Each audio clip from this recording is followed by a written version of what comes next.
આવો માસા આવો. હા, આ જો બેટા માસા પાણી. ક્યાં ગયા બાન બાપુજી? એ અમારા ગામમાંથી ભાઈ આવ્યા છે ને, તે હપેતરો આવ્યો છે ગામડેથી. તે સરથાણા જકાત નાકા લેવા ગયા છે ભાઈના ઘરે. તે આવશે કે કેટલા વાગ્યા? 9:45 થઈ ગયા. બસ હમણાં આવતા જ હશે. ઠીક, નકર એવું આવી તો ફોન કરી દે ને એમ કે માસા આવ્યા છે તો આવો જલ્દી. ઘડીક રાહ જોય પછી ફોન કરી આગળ. હા, તે કઈ વાંધો નહીં. શું થયું પછી? બા બાપુજીને કઈ પૂછ્યું તું કે બા બાપુજીએ કઈ કીધું કે ગમ્યું બા બાપુજીને કે?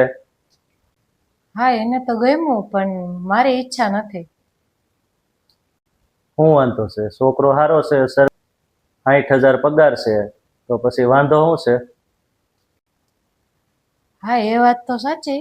મારા પપ્પાએ કીધું, મારી મમ્મીએ કીધું 60,000 પગાર છે, પણ મારું જ મન મોડું છે. તો એમાં પણ મન શું મોડું રાખવાનું?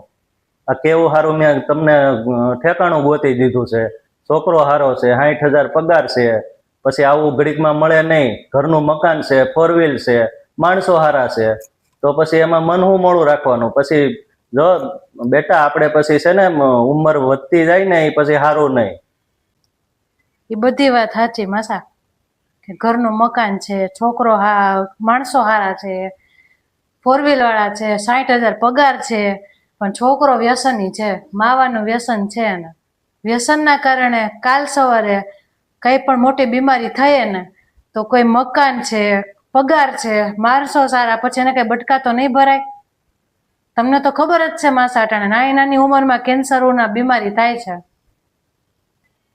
5,000 ઓછા કમાઈને લાવશે ને માસા તો ઈ હાલશે, પણ મને છોકરો બિન વ્યસની હશે તો જ હું સગાઈ કરીશ.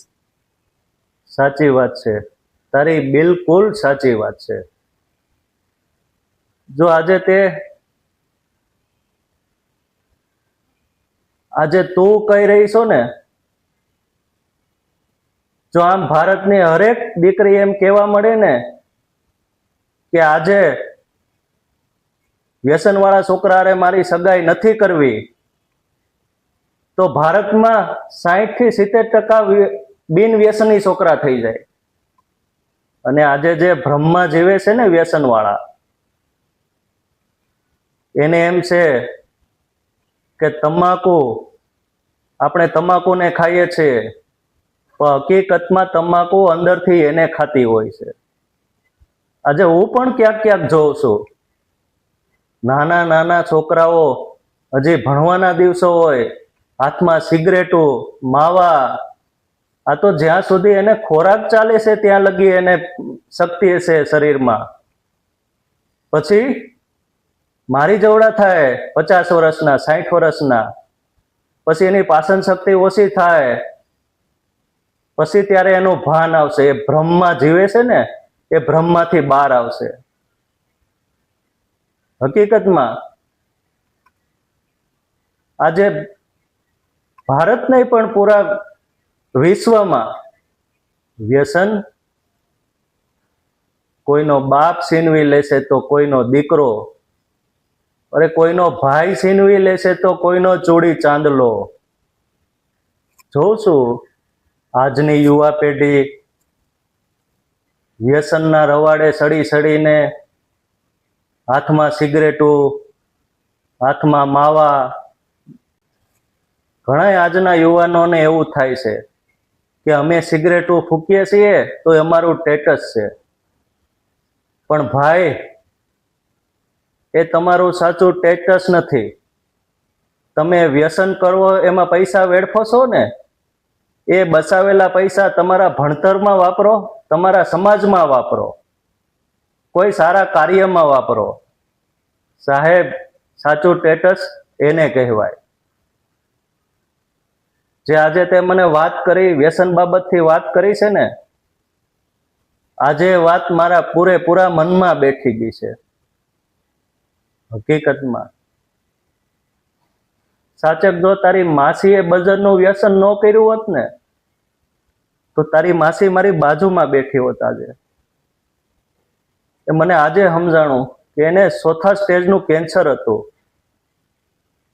અને આપણે બસ ભાગ્યમાં હશે થાય, ભાગ્યમાં. ભાગ્ય નહીં, ક્યારેક ક્યારેક આપણે ભાગ્યને ધક્કો મારીને આપણે આપણા શરીરને ધૂળું ખવડાવીએ છીએ, પેટમાં નો નાખવાના કચરા નાખીએ છીએ. સાચી વાત કીધી છે. વ્યસન બાબતે જે આ મને ટકોર કરીને બિલકુલ સાચી વાત છે. હું તારી વાતથી સહેમત છું. બસ તો છોકરો જોવા આવશે તો તને બિન વ્યસની જ જોવા આવશે. હા, એ મારું પ્રોમિસ છે. નમસ્કાર મિત્રો, હું છું ભાવેશ ટાંક અને હું છું ખુશ્બુ ટાંક. મિત્રો, આ વિડીયાના માધ્યમથી અમારથી બને ત્યાં લગી કોશિશ કરી અને વ્યસન બાબત થોડીક નાની અમથી સમજણ લઈને વિડીયો બનાવ્યો હતો. જો તમને સારો લાગ્યો હોય તો અવશ્ય કોમેન્ટ કરજો, લાઈક કરજો, શેર કરજો. અને હા, તમે અમને ફેસબુકમાં જોતા હોય તો ફોલો કરજો, અને યુટ્યુબમાં જોતા હોય તો સબસ્ક્રાઇબ કરજો.